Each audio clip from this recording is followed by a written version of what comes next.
നമസ്കാരം. വീണ്ടും തമ്പുരാൻ സിനിമയെ പറ്റിയുള്ള ഒരു ചർച്ചയെന്ന് പറയാൻ പറ്റിയാല എൻ്റെ ഒരു അഭിപ്രായം ഇവിടെ രേഖപ്പെടുത്താമെന്ന് വിചാരിക്കുന്നു. ഇന്നലത്തെ ദിവസം മുഴുവൻ ഞാൻ നോക്കിയിട്ട് സോഷ്യൽ മീഡിയയിൽ ദി കംപ്ലീറ്റ് ആക്ടർ മോഹൻലാൽ മാപ്പ് ചോദിച്ചു എന്ന് ഒരു വിവാഹം അല്ല, അത് മാപ്പല്ല, ക്ഷമാപണമാണ്. മാപ്പും ക്ഷമാപണവും തന്നെ രണ്ടും രണ്ടാണ് എന്ന ഒരു ഗവേഷണം. മറ്റൊരു വിവാഹമാണെങ്കിൽ അദ്ദേഹം ഇത്രയും താഴേണ്ട കാര്യമുണ്ടായിരുന്നു, ഇത് വല്ലതും ചെയ്യേണ്ട കാര്യമുണ്ടായിരുന്നു, ഇതിൻ്റെ വല്ല ആവശ്യമുണ്ടായിരുന്നു, അദ്ദേഹം അത് പറഞ്ഞില്ലായിരുന്നെങ്കിൽ ഇവിടെ എന്താണ് സംഭവിക്കുക, ഒരു ചുക്കും സംഭവിക്കാനില്ല എന്ന് ഒരു രീതിയിൽ ഒരു വിവാഹം എന്നിങ്ങനെ പല രീതിയിൽ ഇന്നലത്തെ മെയിൻ കണ്ടൻ്റായിട്ട് തന്നെ സോഷ്യൽ മീഡിയയിൽ ഈ റിയാക്ഷൻ വീഡിയോസ് ഒക്കെ ചെയ്യുന്ന പലരുടെയും വീഡിയോ നമുക്ക് കാണാൻ സാധിച്ചു. നിങ്ങളും ഞാനുമൊക്കെ കണ്ടിട്ടുണ്ട്. മിക്കവരുടെയും ഞാൻ കണ്ടുകൊണ്ട് കാണാത്തതും ധാരാളം ഉണ്ടായിരിക്കും. ഞാൻ ഇത് കണ്ടിട്ട് എനിക്ക് തോന്നിയത് എന്താണെന്ന് വെച്ചാൽ, ഞാൻ എൻ്റെ ചില അഭിപ്രായങ്ങൾ ഇവിടെ രേഖപ്പെടുത്താം എന്ന് തന്നെയാണ്. കാരണം ഞാനും 1-2 മൂവികൾ വർക്ക് ചെയ്തിട്ടുണ്ട്. അപ്പോൾ അതിൻ്റേതായ വിവരങ്ങൾ നമുക്കും ഏകദേശം എന്ന് പറയാൻ പറ്റിയാൽ അറിയാം, ജസ്റ്റ് ഒന്ന് അറിയാം. ഒരു അതിൻ്റെ ക്വാണ്ടിറ്റി പറയുകയാണെങ്കിൽ ഒരു കടുകിൻ്റെ വലിപ്പം എന്ന് വേണമെങ്കിൽ നമുക്ക് പറയാം, അല്ലേ? അപ്പം അതിൻ്റെ അടിസ്ഥാനപ്പെടുത്തിയാണ് എനിക്ക് ഇന്ന് ഈ വീഡിയോ ചെയ്യണമെന്ന് തോന്നിയത്. ആദ്യം ഞാനൊരു ഉദാഹരണം പറഞ്ഞുകൊണ്ട് തുടങ്ങാം. ഇച്ചാക്കായി തീരെ സുഖമില്ലാതെ കിടക്കുകയായിരുന്നു. ഈ അവസരത്തിൽ ലാലേട്ടൻ ശബരിമല ദർശനം നടത്തി. അത് വലിയ ചർച്ചാ വിഷയമായി. അത് പോസിറ്റീവ് ചർച്ചയായിരുന്നു, അല്ലാതെ നെഗറ്റീവ് അല്ലായിരുന്നു. അപ്പോൾ ആ ഒരു സംഭവം, ഞാൻ ഇച്ചാക്കായുടെ കടുത്ത ആരാധകനെന്നിരിക്കട്ടെ, ഒരു ഉദാഹരണം പറയുക. ഞാനാണ് അക്കാര്യം ചെയ്തിരുന്നെങ്കിൽ ഈ സമൂഹം എങ്ങനെയാണ് കാണുക? ഈ കാണുന്ന നിങ്ങളൊക്കെ പറയും അവന് വട്ട, അല്ലാതെ തന്നെ അവന് വേറെ പണിയൊന്നുമില്ല എന്നൊക്കെയല്ലേ. ഏതായാലും ശബരിമലയിൽ പോയി വരണമെങ്കിൽ പോയിട്ടുള്ളവർക്കറിയാം അതിൻ്റെ എക്സ്പെൻസ് എന്താണ് എന്നൊക്കെ. അപ്പോൾ അത്രയൊക്കെ മുടക്കി പോയി വരുമ്പോഴത്തേക്ക്, ഭക്തിപൂർവ്വം പോയി വരുമ്പോഴത്തേക്ക് ആ പോയി വന്ന ഭക്തിയെപ്പോലും ഒരു വിഭാഗം ആൾക്കാർ പരിഹസിക്കും, അവന് വട്ട, വേറെ പണിയൊന്നുമില്ല എന്ന്. ഇനി അതല്ല, നിങ്ങളാണ് ഇത് ചെയ്തിരുന്നെങ്കിൽ ആ വീഡിയോ നിങ്ങളുടെ ചാനലിൽ സംപ്രേഷണം ചെയ്യുകയാണെങ്കിൽ അത് കണ്ടിട്ട് നിങ്ങളെ അറിയാത്ത ജനങ്ങൾ എന്താണ് പറയുക? അവനും മമ്മൂട്ടിയിൽ നിന്ന് എന്തെങ്കിലും ആദായം നക്കാപ്പിച്ച കിട്ടാനായിരിക്കും എന്ന്. പക്ഷേ അങ്ങനെ പറയുള്ളൂ, അല്ല വേറെ ഒന്നും പറയാം. ഇവനൊന്നും വേറെ പണിയൊന്നുമില്ല. മനുഷ്യന് എന്തെല്ലാം കാര്യങ്ങൾ കിടക്കുന്നു, എന്തെല്ലാം പ്രശ്നങ്ങളും പ്രതിസന്ധിയും ഓരോ വ്യക്തികളുടെയും ജീവിതത്തിൽ ഉടനീളം നിലനിൽക്കുമ്പോൾ ഇവനൊക്കെ സിനിമാക്കാർക്ക് വേണ്ടി ഇത്തരം വിവരക്കേടുകൾ കാണിക്കുന്നല്ലോ എന്ന് പറയും, ഇല്ലേ? നേരെ മറിച്ച് സഹനടനായ അല്ലെങ്കിൽ സഹപ്രവർത്തകനായ ഒരു നടനിൽ നിന്നും, അതും അറിയപ്പെടുന്ന സൂപ്പർ സ്റ്റാർ, വലിയ നടനായതുകൊണ്ടാണ്, സൂപ്പർ സ്റ്റാർ റേഞ്ചിലുള്ള സൂപ്പർ സ്റ്റാർ ആയ നടനായതുകൊണ്ടാണ് ആ സംഭവം അത്രത്തോളം പോസിറ്റീവ് വരവേൽപ്പ് നേടിയത്. നേരെ മറിച്ച് ചെറിയൊരു നടൻ, കുഞ്ഞൊരു നടൻ, അതായത് എന്താ പറയുക, ഒരു സീനിൽ മാത്രം വന്നു പോകുന്ന ഒരു താരമൊക്കെ ആയിരുന്നെങ്കിൽ, അല്ലെങ്കിൽ അതിൻ്റെ അടുത്ത റേഞ്ചിലുള്ള ഒരു നടനായിരുന്നെങ്കിൽ തീർച്ചയായിട്ടും അത്രയൊന്നും പ്രസക്തി ആ സംഭവത്തിന് ഉണ്ടാകുകയില്ലായിരുന്നു, പോസിറ്റീവ് പ്രസക്തി ഉണ്ടാകുകയില്ലായിരുന്നു. അല്ലെന്ന് പറയാൻ പറ്റുമോ? ഈ ഉദാഹരണം ഞാൻ എന്തിനാണ് ഇവിടെ രേഖപ്പെടുത്തിയെന്ന് ചോദിച്ചു കഴിഞ്ഞാൽ, ഈ സിനിമയിലെ കണ്ടൻറ്റ് ഒരു സൂപ്പർ സ്റ്റാർ കൈകാര്യം ചെയ്തുകൊണ്ടാണ് ഇത്രയേറെ ഡിസ്കഷൻ ഉണ്ടാകുന്നത്. നേരെ മറിച്ച് ഈ ഡിസ്കഷൻ ഇവിടെ മാത്രമേ ഉള്ളൂ കേട്ടോ. ഈ സിനിമ മറ്റുള്ള സംസ്ഥാനങ്ങളിൽ കളിക്കുന്നുണ്ട്, ഡബ് ചെയ്തിട്ടാണ് കളിക്കുന്നത്. അവിടെ ഇതൊന്നും വിഷയമില്ല, ആരും കണ്ടിട്ടുമില്ല. കാരണം അത് അവിടുത്തെ സൂപ്പർ സ്റ്റാർ അല്ല, മനസ്സിലായി? ഇദ്ദേഹം അവിടുത്തെ സൂപ്പർ സ്റ്റാർ അല്ല. അവിടെ ആ ഓപ്പണിംഗ് ഡേ ഇച്ചിരി തിരക്കുണ്ടായിരുന്നു. അത് കഴിഞ്ഞ് പിന്നെ ഈ പറഞ്ഞ പോലെ 4-3-7 അല്ലെങ്കിൽ അതനുസരിച്ച് ചെറിയ നഷ്ടമില്ലാത്ത രീതിയിൽ കളിക്കുന്നു, അത്രയേ ഉള്ളൂ. അല്ലാതെ വലിയ വരവേൽപ്പൊന്നും 2-ാം ദിവസം മുതലില്ല. ആദ്യത്തെ ദിവസം പോലും ഇല്ല. ആദ്യത്തെ ദിവസം ഓടി ആളുണ്ടായിരുന്നു എന്നല്ലാതെ പറയത്തൊക്കെ വലിയ നമ്മുടെ ഇവിടുത്തെ ഇടിയും കാര്യങ്ങളൊന്നും അത് അങ്ങനെയല്ലേ ഉണ്ടാവുകയുള്ളൂ, സ്വാഭാവികമല്ലേ. അതാത് ഭാഷാ സിനിമകൾ അതാത് സംസ്ഥാനങ്ങളിൽ മാത്രമേ ഉള്ളൂ ഫസ്റ്റ് റേഞ്ചിൽ വരുള്ളൂ. ബാക്കിയുള്ള സ്റ്റേറ്റുകളിലൊക്കെ 2-ാം കിട അല്ലെ 3-ാം കിട സിനിമയായിട്ടല്ലേ വരുള്ളൂ. അപ്പം ഇങ്ങനെ ഒരു സൂപ്പർ സ്റ്റാർ റേഞ്ചിലുള്ള ഒരു നടൻ ഇത് കൈകാര്യം ചെയ്തുകൊണ്ടാണ് ഇത് ഇത്രയേറെ ചർച്ചാ വിഷയമായത്. അതല്ല നമ്മുടെ ആഷിഫ് അലിയോ അല്ലെങ്കിൽ അതിൻ്റെ താഴെ നിൽക്കുന്ന നടന്മാരൊക്കെ ധാരാളം ഉണ്ടല്ലോ, നായകൻ്റെ റേഞ്ചിൽ വന്ന് അഭിനയിക്കുന്ന. ഇപ്പോൾ ഈ കഴിഞ്ഞ ദിവസം പ്രേമ സിനിമയിൽ അഭിനയിച്ച പയ്യനൊക്കെ ഉണ്ടല്ലോ.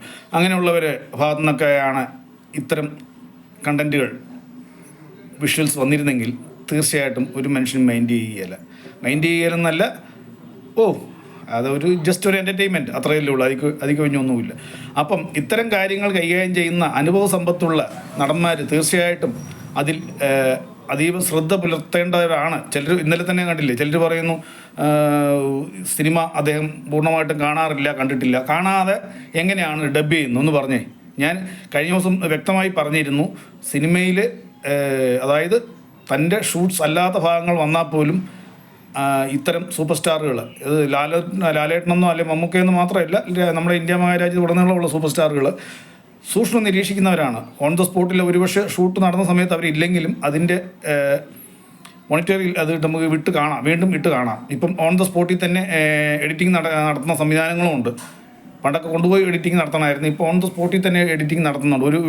ഒരു സീൻ ഷൂട്ട് ചെയ്താൽ അപ്പം തന്നെ ആ ഷൂട്ട് ചെയ്ത ജസ്റ്റ് 10 മിനിറ്റിനുള്ളിൽ തന്നെ ഓൺ ദ സ്പോട്ടിൽ വെച്ച് എഡിറ്റ് ചെയ്യുന്നുണ്ട്. ഇത്രയേറെ സാങ്കേതിക വിദ്യകൾ വളർന്നിരിക്കുന്ന ഈ കാലഘട്ടത്ത് അപ്പോൾ ഇത്തരം വലിയൊരു കണ്ടൻറ്റ് കൈകാര്യം ചെയ്യുന്ന ഒരു സൂപ്പർ സ്റ്റാർ തീർച്ചയായിട്ടും അതീവ ശ്രദ്ധ പുലർത്തേണ്ടതാണ്. കാരണം എന്നാന്ന് ഈ സൂപ്പർ സ്റ്റാറിന് വ്യക്തമായിട്ട് അറിയാം, വ്യക്തമായിട്ടൊരു സിനിമ എന്ന് പറയുന്ന ഒരാളുടെ സേവനമല്ല. ഏകദേശം ഒരു 300 പേര്, ചുരുങ്ങിയത് 300 പേര്, അതല്ല ജൂനിയർ ആർട്ടിസ്റ്റിനെയൊക്കെ വെച്ച് പോകണമെങ്കിൽ ചിലപ്പോൾ 500, 1000, 2000 ഈ ഇത്രയും പേരുടെ അധ്വാനമാണ് ഒരു സിനിമയെന്ന് പറയുന്നത്. ഒരു ദിവസത്തെ അധ്വാനമല്ല, ഏതാണ്ട് മിനിമം ചെറിയൊരു സിനിമ ഇറങ്ങണമെങ്കിൽ തന്നെ ഇപ്പം 6 മാസത്തെ ഒരു അധ്വാനം വേണം. അതിൻ്റെ കഥ ഉത്ഭവിക്കണം, പിന്നെ അതിനെ റീക്രിയേറ്റ് ചെയ്തെടുക്കണം, പിന്നെ അതിൻ്റെ താരങ്ങളെ തീരുമാനിക്കണം, ലൊക്കേഷൻ പോയി കാണണം എന്നിങ്ങനെ ഏറ്റവും ചുരുങ്ങിയത് 6 മാസം എന്ന് ഉദ്ദേശിച്ചത് ലോ ബഡ്ജറ്റ് മൂവീനെ ഞാൻ ഉദ്ദേശിക്കുന്നത്. അല്ലാതെ ഇത്തരം ബഡ്ജറ്റ് മൂവികളൊക്കെ മിനിമം 3 വർഷം 2 വർഷമാണ് ഇതിൻ്റെ കാലാവധി. ഒപ്പം തന്നെ കോടികൾ ചിലവും. അപ്പം ആ കോടികൾ ചിലവ് ചെയ്യുമ്പോഴത്തേക്ക് നിർമ്മാതാവിന് ആ പണം തിരിച്ച് കിട്ടുകയും വേണം. അപ്പം നമ്മുടെ ഭാഗത്തു നിന്നൊക്കെ എന്തെങ്കിലും തെറ്റുകൾ സംഭവിച്ചു കഴിഞ്ഞാൽ തീർച്ചയായിട്ടും അത് നിർമ്മാതാവിന് ദോഷം ചെയ്യും. ആ സിനിമ ഇൻഡസ്ട്രി നിലനിൽക്കണമെന്നുണ്ടെങ്കിൽ നിർമ്മാതാവ് വേണം. നിർമ്മാതാവിന് കാരണം എന്നാന്ന് വെച്ച് കഴിഞ്ഞാൽ ചുമരുണ്ടെങ്കിലല്ലേ ചിത്രം വരയ്ക്കാനൊക്കെ ഉള്ളൂ. അപ്പം ആ നിർമ്മാതാവിനും കൂടി ദോഷം വരാത്ത രീതിക്ക് നമ്മുടെ ആശയങ്ങൾ പറയണം എന്ന ഒരു മനോഭാവത്തിലേക്ക് കഥാകൃത്തും അല്ലെങ്കിൽ നായകന്മാരും അല്ലെങ്കിൽ മറ്റുള്ള താരങ്ങളും തയ്യാറാകാത്തത് അവരുടെ ഭാഗത്തുള്ള ഒരു വീഴ്ച തന്നെയാണ്. അതല്ലാതെ ഭരണത്തിലിരിക്കുന്നവരെ വിമർശിക്കുന്ന രീതിയിലുള്ള ഡയലോഗുകളാണെങ്കിൽ പോലും അത് നമുക്ക് എന്തെങ്കിലും ചെയ്ത് അവസാനിപ്പിക്കാമെന്ന് പറയാം. വിഷ്വൽസ് തന്നെ നമ്മൾ ഷൂട്ട് ചെയ്ത് വെച്ചിട്ട് അതിനെ അത് എനിക്ക് പറയാനുള്ള സ്വാതന്ത്ര്യമാണ്, എൻ്റെ സ്വാതന്ത്ര്യത്തിന് തടയാൻ ആർക്കാണ് അധികാരമുള്ളത്, എനിക്ക് സ്വാതന്ത്ര്യം ഇല്ല എന്നൊക്കെ പറഞ്ഞു കഴിഞ്ഞാൽ എല്ലാം ഉണ്ട്, സംഭവം ശരിയൊക്കെ തന്നെയാണ്, സ്വാതന്ത്ര്യമുണ്ട്. പക്ഷേ ഇത്തരം തീരുമാനങ്ങൾ ഈ എന്താ പറയുക, നമ്മുടെ രാജ്യം ഭരിക്കുന്നവർക്കും കൂടെ തോന്നണം. അവരെ ആരെങ്കിലും മൂപ്പിച്ച് വിടുക, അതായത് നമുക്കിട്ട് തരുന്നൊരു പണിയാണ് ഇത്. നമ്മൾ കൈയും കെട്ടി നോക്കിയിരിക്കുകയാണെങ്കിൽ പിന്നെ നമ്മൾ എന്തിനാണ് ഇവിടെ ഇരിക്കുന്നത്? ഇങ്ങനെ വരുന്നതിനും പോകുന്നതിനും വന്ന് നമ്മുടെ മെക്കിട്ട് കയറാനാണെങ്കിൽ പിന്നെ നമ്മളുടെ ആവശ്യം എന്താണ്, നമ്മളെന്താണ് ഇവിടെ ചെയ്യുന്നത് എന്ന് ആരെങ്കിലും മൂപ്പിച്ച് വിട്ട് കഴിഞ്ഞാൽ അപ്പം തന്നെ അത് അവിടെ കിടന്ന് പോകഞ്ഞു കഴിഞ്ഞാൽ വേറെ പല രീതിയിലും ദുരിതങ്ങളുണ്ടാകും. ഈ പല ദുരിതങ്ങളുണ്ടാകുന്നതുകൊണ്ട് ഇതിനകത്ത് അഭിനയിച്ചിട്ടുള്ളവർക്കോ അല്ലെങ്കിൽ അതിനകത്ത് വർക്ക് ചെയ്തിട്ടുള്ളവർക്കോ ആർക്കും ഒരു നയാ പൈസയുടെ നഷ്ടം വരുന്നില്ല. നഷ്ടം വരുന്ന മുഴുവനും നിർമ്മാതാവിനാണ്. ബാക്കി എല്ലാവരും എക്സ്പെൻസ് മേടിച്ച് സാലറി മേടിച്ച് പോയി കഴിഞ്ഞു. ഏതെങ്കിലും ഒരു സിനിമ താങ്കളുടെ ശ്രദ്ധക്കുറവ് കൊണ്ട് അല്ലെങ്കിൽ താങ്കളുടെ അറിവില്ലായ്മ കൊണ്ട് ഇത് പരാജയപ്പെട്ടു, ഒരു കാര്യം ചെയ്യും പ്രൊഡ്യൂസറെ, ഞാൻ എത്ര ദിവസം ജോലി ചെയ്തു, എനിക്ക് ഇതിനകത്ത് ഞാൻ 60 ദിവസം ജോലി ചെയ്തു, 60 ദിവസത്തെ എനിക്ക് 5000 വെച്ച് ഇത്രയും തന്നിട്ട് ബാക്കി പൈസ നിങ്ങൾക്ക് റിട്ടേൺ തരിക എന്ന് ആരെങ്കിലും പറഞ്ഞതായിട്ട് അല്ലെ ചെയ്തതായിട്ട് നമ്മുടെ അറിവിലുണ്ടോ? നമ്മുടെ അറിവില്ല. ആർക്കെങ്കിലും അങ്ങനെ രേഖപ്പെടുത്താൻ പറ്റുമോ? ഇല്ല. അപ്പോൾ അങ്ങനെ ഇരിക്കുമ്പം ആ സിനിമ ഇൻഡസ്ട്രി അതായത് നിർമ്മാതാവിൻ്റെ കൈ പൊള്ളാതെ രീതിയിൽ എടുക്കുക എന്നുള്ളത് ആ ഉത്തരവാദിത്തപ്പെട്ടവരുടെയും കൂടെ ഒരു കർത്തവ്യമാണ്. അഥവാ ഇനിയിപ്പോൾ എനിക്ക് എന്തെങ്കിലും പോരാ, ഞാനൊരു റൈറ്ററാണ്, എൻ്റെ ഭാഗത്ത് നിന്ന് അത്തരം പിഴവുകൾ സംഭവിച്ചിട്ടുണ്ടെങ്കിൽ സംവിധായകന് തിരുത്താം. സംവിധായകൻ്റെ ഭാഗത്ത് നിന്ന് അത്തരം പിഴവുകൾ സംഭവിച്ചിട്ടുണ്ടെങ്കിൽ ഈ പറയുന്ന മെയിൻ താരങ്ങളായിട്ട് വരുന്നവരുണ്ടല്ലോ, സ്റ്റാർസ്, അവർക്കത് തിരുത്തണം. അവർ തിരുത്താൻ ബാധ്യസ്ഥരാണ്. അല്ലാതെ എനിക്കറിയേണ്ട കാര്യമില്ല. ഞാനിവിടെ പണിയെടുക്കാൻ വന്നതാണ്, ഞാൻ പണിയെടുത്തുള്ള ചില്ലറയും മേടിച്ചുകൊണ്ട് പോകാനാണ് വന്നത്. ഇത് നിങ്ങൾ വിജയിപ്പിക്കുകയോ അല്ലെങ്കിൽ പ്രദർശിപ്പിക്കുകയോ പെട്ടി വെക്കുവോ എന്താണെന്ന് വെച്ചാൽ നിങ്ങൾ ചെയ്തോ, എനിക്ക് ഉത്തരവാദിത്തമില്ല എന്ന് കൈയൊഴിഞ്ഞ് പോകാനാവുമോ? ഇത് പറയാൻ കാര്യം ലാലേട്ടൻ ഇന്നലെ ചെയ്ത കാര്യം, അല്ലെങ്കിൽ ലാലേട്ടൻ ആൻഡ് ടീം ഇന്നലെ ചെയ്ത എന്താ പറയുക, ഗേദമെന്നോ അല്ലെങ്കിൽ ക്ഷമയെന്നോ എന്ത് വേണേലും വ്യാഖ്യാനിച്ചോളൂ, കുഴപ്പമൊന്നുമില്ല. ആ ഗേദത്തെ ഞാൻ സ്വാഗതം ചെയ്യുകയാണ്. കാരണം എന്നാന്ന് ചോദിച്ചു കഴിഞ്ഞാൽ നമുക്കറിയാം അതിൻ്റെ പിന്നാമ്പുറത്തെ കഥകൾ എന്താണ്, എത്രത്തോളം കഷ്ടപ്പാടുണ്ട്, എത്ര പേരുടെ അധ്വാനമുണ്ട്, ഒക്കെ കഴിഞ്ഞ് എന്തെല്ലാം രീതിയിൽ കടന്നു പോയാലാണ് ഒരു മൂവി റിലീസ് ചെയ്യാൻ പറ്റുക എന്ന് പറയുന്നത്. ആ മൂവി റിലീസ് ചെയ്ത് ഫസ്റ്റ് വിഷ്വൽസ്, അതായത് ഷോ തീരുന്ന വരെ ആ സംവിധായകനാകട്ടെ അല്ലെങ്കിൽ നിർമ്മാതാക്കളാകട്ടെ അവർക്ക് നേരെ ശ്വാസം വിടുകയല്ല. അത്രത്തോളം ലാസ്റ്റ് മൂമെൻ്റൊക്കെ വരുമ്പോഴത്തെ ഒരുപാട് പ്രഷറാണ്. അതായത് സ്വന്തം വീട്ടിൽ കുഞ്ഞുങ്ങളെ പോലും അവർക്ക് ഓർക്കാൻ പറ്റുകയില്ല. അവർ ചിലപ്പം ഇന്ന് ഷൊർണൂറിനാണെങ്കിൽ ബാംഗ്ലൂരിലാണെങ്കിൽ നാളെ കോയമ്പത്തൂരിലായിരിക്കും, മറ്റന്നാൾ ചെന്നൈയിലായിരിക്കും. ഇങ്ങനെയാണ് വീട്ടിലെ കുടുംബകാര്യങ്ങൾ. കുഞ്ഞുങ്ങൾ വീട്ടിൽ വല്ലതും കഴിച്ചോ, കുട്ടികൾ കിടന്നുറങ്ങിയോ, ഭക്ഷണം കഴിച്ചോ, സ്കൂളിൽ പോയിട്ട് വന്നോ എന്നൊന്നും അന്വേഷിക്കാനുള്ള സമയം പോലും ഈ പറയുന്ന സംവിധായകർക്ക് കിട്ടുകയില്ല. ഈ റിലീസിങ് ഡേറ്റ് അടുക്കും തോറും സമയാവിനും കിട്ടുകയില്ല, നിർമ്മാതാവിനും കിട്ടുകയില്ല. കാരണം എന്താ വെച്ചാൽ നിർമ്മാതാവിന് ഇത് തിയേറ്ററുകളിൽ കളിച്ച് കയ്യടി നേടി വൻ വിജയം നേടിയാൽ മാത്രമേ ഉള്ളൂ അയാൾക്ക് പൈസ കിട്ടുകയുള്ളൂ. അതല്ലെങ്കിൽ അതിനും ഒരുപാട് പ്രൊസീജിയറുണ്ട്. അയാൾക്കും പണം കിട്ടാനുള്ള തടസ്സങ്ങളായിട്ട് ഒരുപാട് പ്രൊസീജിയറുണ്ട്. അപ്പോൾ ഇതൊന്നും അറിയാതെ നമ്മൾ ചുമ്മാ ഈ വന്നിരുന്നുകൊണ്ട് എന്താ പറയുക, അഭിപ്രായങ്ങൾ രേഖപ്പെടുത്തിയിട്ട് കാര്യമില്ല. ഇത് എൻ്റെ ഒരു അറിവ്, എനിക്കറിയാവുന്ന കാര്യങ്ങൾ, എനിക്ക് ശരിയെന്ന് തോന്നുന്ന കാര്യങ്ങൾ ഇവിടെ എൻ്റെ ചാനലിലൂടെ നിങ്ങളെ അറിയിക്കുന്നതേ ഉള്ളൂ. ഇതാണ് ഇതിൻ്റെ ശരി എന്ന് ഞാൻ ഒരിക്കലും അണ്ടർലൈൻ ഇട്ട് ഞാൻ പറഞ്ഞിട്ടില്ല, പറയത്തുമില്ല. എൻ്റെ ഒരു അഭിപ്രായമാണ് ഞാനിവിടെ രേഖപ്പെടുത്തുന്നത്. അതായത് ഇത്തരം സബ്ജക്റ്റുകൾ സിനിമയിൽ തൊട്ടില്ല എന്ന രീതിയിൽ പറഞ്ഞ് ബാക്കിയുള്ള 2 പാട്ടുകൾ ഉൾപ്പെടുത്തി, അല്ല അടിപൊളി 2 പാട്ടുകൾ വെസ്റ്റേൺ സ്റ്റൈലിൽ ഒക്കെ ഉൾപ്പെടുത്തി, അല്ലെങ്കിൽ അതനുസരിച്ചുള്ള എൻ്റർടൈൻമെൻറ്റും കൂടെ കൂട്ടിക്കലർത്തിയൊക്കെ ഒന്ന് കറക്കി കുത്തി അടിക്കാമായിരുന്നു. അടിച്ചിരുന്നെങ്കിൽ പടം വേറെ ലെവലിൽ പോയേന്.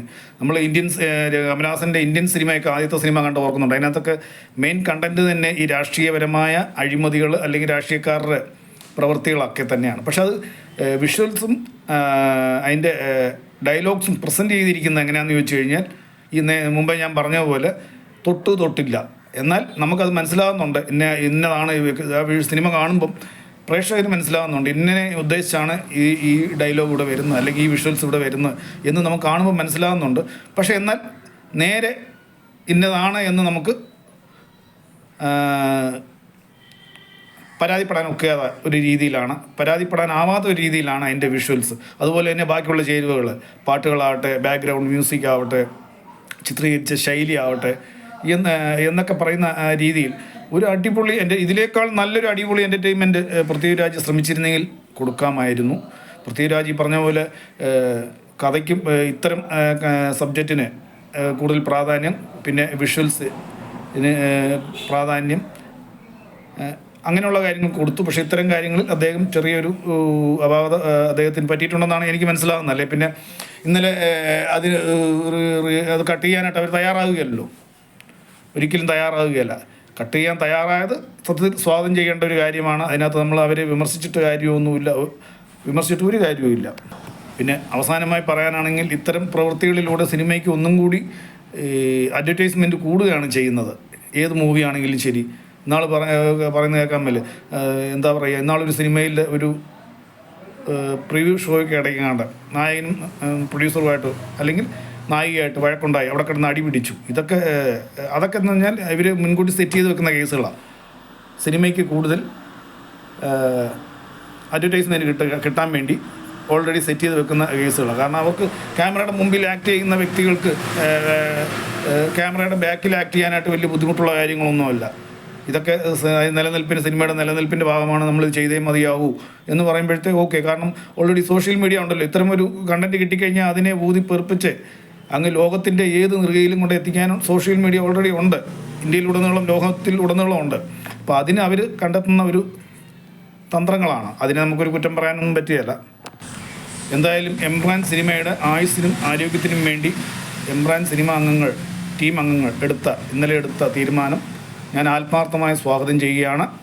ഇതെൻ്റെ വ്യക്തിപരമായ അഭിപ്രായമാണ്. നമുക്കൊക്കെ ദുരിതം ഉണ്ടായാലും പ്രയാസങ്ങളുണ്ടായാലും യാതന ഉണ്ടായാലും ഓടി വന്ന് കാണാനും അന്നേരത്തെ ഒരു രക്ഷയ്ക്ക് വേണ്ടി എന്തെങ്കിലും നമുക്ക് 2 ഉപദേശങ്ങൾ തരാനും, അല്ലെങ്കിൽ നമുക്ക് മാനസികപരമായുള്ള രീതിയിൽ നമുക്ക് 2 നല്ല വാക്കുകൾ പറഞ്ഞ് നമ്മളെ ആശ്വസിപ്പിക്കാനൊക്കെ ധാരാളം ജനങ്ങളുണ്ട്. ബാക്കിയുള്ള പിന്നാമ്പുറത്തെ കഥകൾ വരുമ്പോഴത്തേക്ക് ഒരു മനുഷ്യനും കാണുകയില്ല. കാരണം ഇവർക്കെല്ലാം അവരവരുടെ ജീവിതങ്ങളുണ്ട്, ഫാമിലിയുണ്ട്, അവരവരുടെ രീതി നോക്കി പോവുകയോ പറ്റുള്ളൂ അല്ലേ. പിന്നീടുള്ള ദുരിതങ്ങൾ നമ്മൾ ആയുഷ്കാലം മുഴുക്ക നമ്മൾ തന്നെ അനുഭവിക്കുക വേണം. അത് ദുരിതമായാലും ശരി, നന്മയാണെങ്കിലും ശരി. ഈ ഒരു തിരിച്ചറിവിനെ മനസ്സിലാക്കിക്കൊണ്ടാവണം എംബ്രാൻ ടീമുകൾ ഇന്നലെ അത്തരം ഒരു നടപടിയിലേക്ക് നീങ്ങിയതെന്നാണ് എൻ്റെ വിശ്വാസം. എന്തായാലും എൻ്റെ ചാനലിലെ പരിപാടി കാണുന്ന പ്രേക്ഷകർ ലൈക്ക് ചെയ്യുക, ഷെയർ ചെയ്യുക, സബ്സ്ക്രൈബ് ചെയ്യുക. 100% ഇതെൻ്റെ വ്യക്തിപരമായ അഭിപ്രായമാണ്, അല്ലാതെ മറ്റുള്ളവരുടെ പ്രതികരണത്തിന് എൻ്റെ മറുപടി ആയിട്ടൊന്നും ആരും കാണരുത്. അത്രമാത്രമൊന്നും ഞാനില്ല. ഇതൊക്കെ പറയേണ്ടി വന്നത് ഒരു മരണവുമായി ബന്ധപ്പെട്ടാണ് പുഷ്പ 2 അല്ലു അർജുനെ ചെന്ന് അറസ്റ്റ് ചെയ്യുന്നത്. അദ്ദേഹത്തെ ഒരു ഫോൺ വിളിച്ചാൽ അദ്ദേഹം ഓടി വന്നേനെ. അത് ലോകത്ത് എവിടെയുണ്ടെങ്കിലും സ്വന്തമായിട്ട് വിമാനം പിടിച്ചാണെങ്കിലും എത്തിയേനെ.